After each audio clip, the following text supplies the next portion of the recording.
Hello everyone, welcome back to my channel sunshine study. So इस video में discuss करेंगे sitting arrangement के कुछ क्वेश्चंस जो कि आपके प्री लेवल के रहेंगे और मेंस एग्जामिनेशन के आपके यानी कि मॉडरेट लेवल के जो क्वेश्चंस हैं वो आपके पार्ट 2 में मैं कवर कराऊंगी। राइट, तो आज हम इजी लेवल के क्वेश्चंस करेंगे ताकि आप लोगों को भी सॉल्व करने का तरीका आ जाए, किस तरीके से सिटिंग अरेंजमेंट के क्वेश्चन सॉल्व करते हैं। राइट, तो स्टार्ट करते हैं वीडियो को। अगर सर्कुलर सिटिंग अरेंजमेंट आएगा 4 पीपल के लिए तो आप इस तरीके से डायग्राम ड्रॉ करोगे। अगर 6 पीपल के लिए आता है तो इस तरीके से ड्रॉ करोगे। 10 पीपल के लिए आता है तो ऐसे ड्रॉ करना है और 8 पीपल के इस तरीके से ड्रॉ करना है। अगर मान लो आपका 7 मेंबर्स के लिए आ गया तो आप क्या करोगे, एक हटा दोगे, ये आपका 7 मेंबर्स के लिए हो जाएगा। तो आज हम सर्कुलर और स्क्वायर अरेंजमेंट दोनों करके देखेंगे। बाकी आपका एक और टाइप होता है ट्राइंगल सिटिंग अरेंजमेंट, तो वो हम नेक्स्ट पार्ट में देखेंगे जब हम मॉडरेट लेवल के क्वेश्चन करेंगे। राइट, और रीजनिंग और क्वांट जिन्होंने भी अभी क्लासेस अटेंड नहीं की हैं, जितनी क्लासेस आपकी हो चुकी हैं तो जाके कर लो, इम्पॉर्टेंट है। डेली अटेंड करोगे तभी बेनिफिट मिलेगा। तो लिंक आपको डिस्क्रिप्शन बॉक्स में मिल जाएगा दोनों प्लेलिस्ट का। राइट, अब यहाँ पे स्क्वायर अरेंजमेंट में आपको क्या जानना होता है, स्क्वायर होता है और कॉर्नर में सिटिंग अरेंजमेंट होता है और साइड्स में होता है। अब ये डिपेंड करता है कि एग्जामिनर किस पैटर्न पे आप लोगों को क्वेश्चन देता है। ये भी हो सकता है कि जो साइड्स में हो वो इनवर्ट देख रहे हो, और ये भी हो सकता है कि जो साइड्स में वो आपके आउटवर्ड डायरेक्शन में हो। ऐसे ही आपका सर्कुलर अरेंजमेंट में होता है फेसिंग द सेंटर और आउटसाइड फेसिंग, ये दोनों ही एग्जामिनर आप लोग को देता है एग्जाम में। लेकिन ज़्यादातर प्री एग्जाम में आपकी फेसिंग सेंटर के ही क्वेश्चंस आते हैं। तो जो प्री एग्जाम में आते हैं हम उसी टाइप के क्वेश्चंस करेंगे। राइट, तो चलिए स्टार्ट करते हैं। सबसे पहला जो क्वेश्चन है वो आप लोगों को sitting arrangement, circular sitting arrangement को लेके है और 8 मेंबर्स हैं और फेसिंग द सेंटर। पूरा क्वेश्चन नहीं पढ़ना है, पूरी डायरेक्शन नहीं पढ़नी है, ओनली आप क्या करोगे, मेन थीम पे जाओगे। फेसिंग द सेंटर पढ़ लिया, 8 पर्सन्स पढ़ लिए और सर्कुलर में ये 3 पॉइंट पढ़ लिए, बस। अब आपको कुछ नहीं पढ़ना, यहाँ से क्वेश्चन स्टार्ट हो रहा है, यहाँ से और यहाँ तक। यहाँ से आपको पूरा फोकस दे के पढ़ना है। देखो, 2 people sit between C and D. अब सी और डी के बीच में 2 लोग बैठे हैं। अब आप बोलोगे डी यहाँ पे भी आ सकता था, तो आप बना लो, आप लोगों की मर्जी है। ठीक है, 3 people sit between G and A, इसको छोड़ दो। अभी हम क्या करेंगे, कॉमन अल्फाबेट ढूंढेंगे, जो हमारे कॉमन जो जिनसे हम ज्वाइन कर सके ना, वही हम देखेंगे। तो यहाँ पे डी मुझे मिल गया, D is second to the right of F. तो जो डी है वो किसके राइट में, एफ के। क्यों? क्योंकि ये आपके इनवर्ट डायरेक्शन में फेस कर रहे हैं ना, तो इनवर्ट डायरेक्शन में अगर फेस कर रहे हैं तो लेफ्ट इस साइड होता है और राइट इस साइड होता है। तो एफ का राइट इस साइड होगा और लेफ्ट इस साइड होगा, तो उसने यही बोला है कि एफ के सेकंड राइट में डी बैठा है। राइट, इतना क्लियर हो गया। अभी ये जो सेंटेंस है इसको मार्क कर लो कि हमें ये बाद में देखना है। यहाँ बोला है 2 people sit between H and B. ठीक है, इसको भी कंप्लीट करते रहो साथ में। इनकेस अगर ये डायग्राम गलत होता है तो आपको पैरेलली एक और डायग्राम है जो अभी भी आपका करेक्ट हो सकता है। राइट, तो इसीलिए मैंने यहाँ पे 2 डायग्राम बनाए हैं। अब चलो आगे चलते हैं। 2 people sit between H and B. अब ना ही हमें एच का पता है ना ही हमें बी का पता है, तो इसको भी आप स्किप कर दो। G is not an immediate neighbour of D. तो जी आपका इधर नहीं आ सकता, ना ही आपका जी इधर आ सकता है। और उसने क्या बोला है, 3 people sit between G and A. अब इन दोनों को आप कनेक्ट करने की कोशिश करो। जी आपका इधर नहीं आएगा, इधर नहीं आएगा, और जी और ए के बीच में 3 लोग, यानी कि जी इधर आ सकता है और ए इधर आ सकता है। इससे दोनों कंडीशन ट्रू हो रही है। जी आपका डी के पास में नहीं आना चाहिए, तो जी पास में भी नहीं आ रहा है, और जी और ए की 3 वाली कंडीशन भी ट्रू हो रही है कि जी और ए के बीच में 3 लोग हैं। ठीक है, तो यानी कि ये डायग्राम हमारा अभी ठीक चल रहा है, तो हम इस पे फोकस कर सकते हैं। अब यहाँ पे देखो, इसने बोला है H is an immediate neighbour of E, यानी कि हमें 2 प्लेस ऐसे चाहिए जो इमीडिएट नेबर हम बना सकें। अब एक और पॉइंट है जो हमने यहाँ पे स्किप किया था, 2 people sit between H and B, यानी कि यहाँ पे लिखा है एच और बी के बीच में 2 लोग होने चाहिए, यानी कि एक प्लेस ये हो गया, एक प्लेस ये हो गया, और ई आपका इधर आ जाएगा क्योंकि उसने ये भी बोला था H is an immediate neighbour of E. तो पूरा डायग्राम यहाँ पे आपका कंप्लीट हो गया। तो इस तरीके से आपको ड्रॉ करते हुए चलना है। आप इसको भी साथ में ड्रॉ करके चलो, जिसमें आपकी सारी कंडीशन फॉलो होने लगे, वहीं आपका आंसर हो जाएगा। अब जितने भी ये क्वेश्चंस यहाँ पे लिखे हैं ठीक है, इन सब का आंसर आप मुझे करना कमेंट सेक्शन में। यहाँ पे मैंने डायग्राम बता दिया है, इन सभी के आंसर आपको कमेंट सेक्शन में देना है। Question number 1, 2, 3, 4 and 5। ठीक है, एक और दो लोग करते हैं आंसर्स, बाकी सारे आप लोग वीडियो देख के उसको हटा देते हो। कम से कम आंसर तो कर दिया करो, आप लोगों के लिए ही ये बेनिफिट देगा एग्जाम में, राइट। और वीडियो को ज़्यादा से ज़्यादा शेयर ज़रूर करिएगा, क्योंकि मैं इतनी एफर्ट्स डाल रही हूँ, ना ही आप आंसर देते हो ना ही आप शेयर करते हो, तो प्लीज़ शेयर करो और आंसर ज़रूर किया करो। चलिए नेक्स्ट क्वेश्चन पे चलते हैं। In a house of 7 friends, PQRSTUW are sitting in a circle facing towards the center. Centre पे फेस कर रहे हैं, ओके हमने 2 पॉइंट पढ़ लिए, सेंटर में फेस कर रहे हैं और 7 मेंबर्स हैं, राइट। अब यहाँ पे बोला है R sit third to the left of U, यानी कि यू के लेफ्ट में आर बैठा है, वो भी थर्ड लेफ्ट में। आगे पढ़ो, जो आर है वो इमीडिएट नेबर है किसका, यू, क्यू का।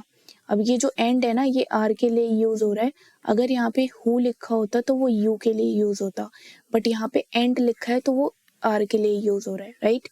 तो जो आर है वो इमीडिएट नेबर है किसका, क्यू का, तो क्यू इधर भी आ सकता है, इधर भी आ सकता है। अब पढ़ो, T does not sit near to S. अब इसको छोड़ दो यहाँ पे, क्योंकि ये आपको समझ में नहीं आएगा कि कहाँ प्लेस करना है। आगे पढ़ते हैं, W sit second to the right of P. W sit second to the right of P, यानी कि जो पी है, पी के सेकेंड राइट में आपका डब्ल्यू आना चाहिए।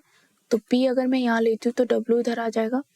अगर मैं पी यहाँ पे ले लूंगी तो डब्ल्यू इधर नहीं आ पाएगा, क्योंकि यहाँ पे हमने यू को प्लेस किया है, तो यहाँ पे पी आपकी करेक्ट पोजीशन पे है अभी, ठीक है। ऑल्सो यहाँ पे ये भी लिखा है P seats third from the T, यानी कि टी इधर आ जाएगा, ठीक है। अब उसने फ्रॉम द टी लिखा है, तो आप इसको ये भी समझ सकते हो कि जो पी के लेफ्ट में है, यहाँ पे लेफ्ट लिख लो, P sits left from the third left from the T, ठीक है। अब यहाँ पे इन्होंने बोला है कि क्यू इधर भी आ सकता है और क्यू इधर भी आ सकता है। अब एक और सेंटेंस हमारा यहाँ पे रह गया है, इसमें क्या लिखा था, T does not sit near to S, यानी कि जो टी है वो एस के आसपास नहीं बैठेगा, तो एस इधर नहीं आ सकता, ऑब्वियस सी बात है। तो आपका एस किधर आएगा, इधर आ जाएगा। तो ये आपका पूरा डायग्राम बन गया, इसी तरीके से आपको ड्रॉ करना है, राइट। अब आगे चलते हैं, एक और क्वेश्चन कर लेते हैं। ऐसी 8 पीपल हैं, सर्कुलर टेबल है, फेस कर रहे हैं इनसाइड, ठीक है, सेंटर पे फेस कर रहे हैं, यानी कि इनसाइड फेस कर रहे हैं, सेंटर यहाँ यहीं पे आपका, ठीक है। अब आगे चलते हैं, X sits third to the left of P. तो बनाते हैं यहाँ पे, जो एक्स है वो थर्ड लेफ्ट है किसके, पी के, तो ये लेफ्ट हो जाएगा और ये राइट हो जाएगा।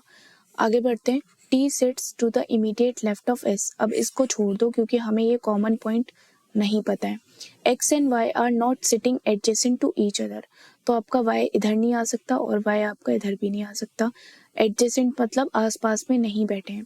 Only one people sit between x and Q, यानी कि एक्स और क्यू के बीच में सिर्फ एक इंसान बैठा है, तो क्यू आपका इधर आ सकता है, एक्स और क्यू के बीच में एक, एक्स और क्यू के बीच में एक, तो एक इंसान की स्पेस यहाँ पे आ गई, ठीक है।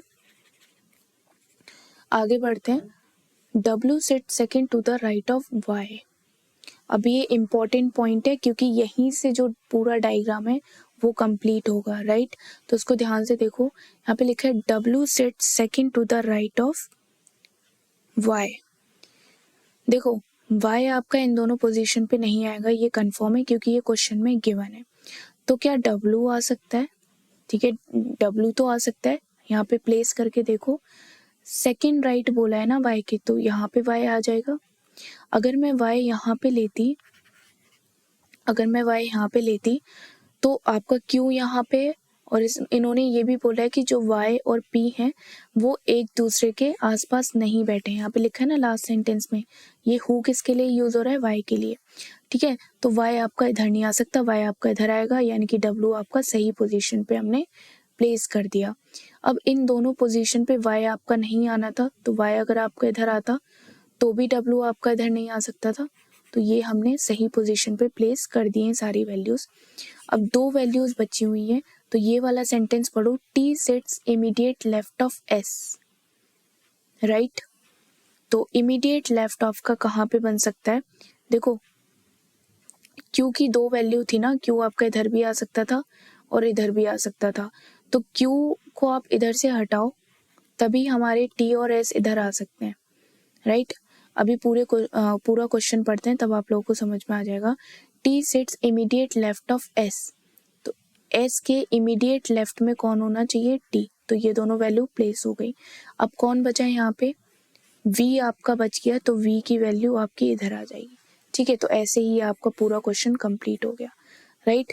अब आगे चलते हैं। देखिए मुझे आपको समझाने में बहुत टाइम लग रहा है, बट ये क्वेश्चन इतने ईजी हैं, पूरे फोकस से आप करोगे तो बहुत इजीली बहुत जल्दी कर लोगे। यहाँ पे मेरा जो दिमाग है वो 2 डायरेक्शन में जा रहा है, बार बार क्वेश्चन आपको हिंदी में पढ़ के बताना पड़ रहा है, इसीलिए पूरे फोकस से अगर आप करोगे तो आप लोग का हो जाएगा जल्दी, राइट। अब यहाँ पे देखो लास्ट क्वेश्चन है ये, मैंने एक स्क्वायर का लिया है क्योंकि ऐसे क्वेश्चंस भी कई बार पीओ के प्री एग्जाम में आप पूछ लिए जाते हैं, राइट। तो हमें हर क्वेश्चन के लिए प्रिपेयर होना है। यहाँ से पढ़ो, यहाँ से भी आप पढ़ सकते हो कि जो 4 हैं वो कॉर्नर पे सिट हो रहे हैं जो कि फेसिंग इनसाइड, और जो 4 हैं जो साइड्स में सिट हैं वो फेसिंग आउटवर्ड, ठीक है। तो मेन थीम पढ़नी है, बाकी कोई आपको पूरा डायरेक्शन पढ़ने की जरूरत नहीं है। यहाँ से पढ़ो F is second to the right of B, तो B यहाँ पे ले लिया और F इधर ले लिया। अब यहाँ पे जो बोला था B कॉर्नर में होना चाहिए, तो हमने सही लिखा है, B आपका कॉर्नर में आ गया। अब लिखा है F and G are immediate neighbour, F and G are immediate neighbour, तो मैंने दोनों में ले लिया इमीडिएट नेबर। अब ये जो हु है वो G के लिए यूज हो रहा है, who G is fourth to the right of H, यानी कि H इधर आ जाएगा, H के राइट में देखोगे तो G आ जाएगा, H के राइट में देखोगे तो फोर्थ राइट में G आ रहा है, ये भी ठीक है। तो यहाँ तक तो हमने कंप्लीट कर लिया। अब आगे करते हैं, C is third to the right of D, अब यहाँ से मेन क्वेश्चन स्टार्ट हो रहा है, right. C is third to the right of D, अब यहाँ पे प्लेस करके देखो, आगे बढ़ते हैं। जो D है वो आपका H के पास नहीं होना चाहिए, तो आपका D इधर तो नहीं आ सकता, D इधर भी नहीं आएगा। अगर मैं D इधर लूंगी तो आपका सेकंड राइट में यहाँ पे C नहीं आ पाएगा क्योंकि यहाँ पे H ऑलरेडी हमने प्लेस किया है, तो D आपका इधर आएगा और C आपका इधर आ जाएगा, D के सेकंड राइट में आपका C प्लेस हो गया, तो ये भी आपका कंप्लीट हो गया इतना।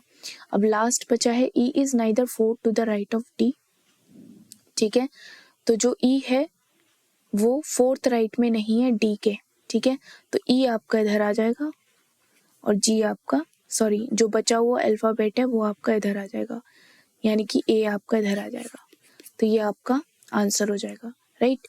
तो इसी तरीके से आप लोगों को बनाना है। बाकी अगर आपको सेशन आज का पसंद आया हो तो लाइक करिएगा वीडियो को, टेलीग्राम ग्रुप पे फॉलो कर लेना, शेयर ज़रूर कर देना इसको अपने फ्रेंड्स के साथ। यहाँ पे आपको आज का प्रैक्टिस पेपर मिल जाएगा जो कि आपको सर्कुलर सिटिंग अरेंजमेंट से रिलेटेड होगा, राइट। और इंस्टाग्राम की ये मेरी आईडी है, यहाँ पे फॉलो कर लो, आपको वीडियो अपडेट्स मिल जाएंगे। बाकी आप फेसबुक पेज पे भी आप मुझे फॉलो कर सकते हो। बाकी लाइक करो, शेयर करो, कोई भी डाउट हो तो कमेंट सेक्शन में पिन करो, और चैनल को अभी तक सब्सक्राइब नहीं किया है तो सब्सक्राइब जरूर कर लेना। Thanks for watching.